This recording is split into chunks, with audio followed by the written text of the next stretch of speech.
தொடர்ந்து பத்திரிகையாளர்களை பத்தி நம்ம பேசிக்கிட்டு இருக்கோம் அப்படின்னும்பொழுது நக்கீரன் கோபால் அவர்கள் மேல இப்போ ஒரு குற்றச்சாட்டு சொல்லப்படுது இல்லையா?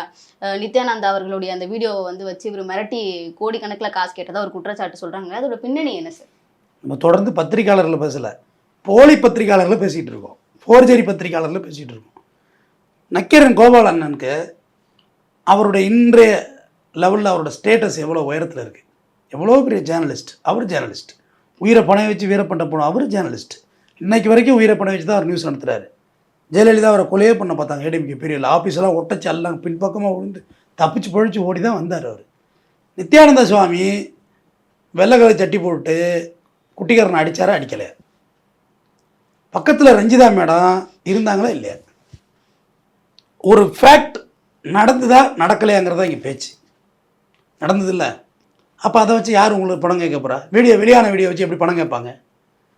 இந்த வீடியோவை வெளியிட்ட பிறகு எப்படி உங்கள்கிட்ட பணம் கேட்க முடியும்? வீடியோ பப்ளிஷ் ஆகி போச்சு, அப்போ எப்படி பணம் கேட்க முடியும்? அந்த இடத்துல தான் நக்கீரன் இருக்காரா? அவரோட புக்கு சேல்ஸ் என்ன, இன்றைக்கி அவரோட வருமானம் என்ன, அவர் எவ்வளோ பெரிய பின்னணியில் இருக்கார்? புக் ஸ்டால் போட்டால் அவர் கடை பெரிய கடை. அவருக்கு இவர் இப்படி மிரட்டி பணம் கேட்க வேண்டிய அவசியம் இருக்கான்னு நான் கேட்குறேன்.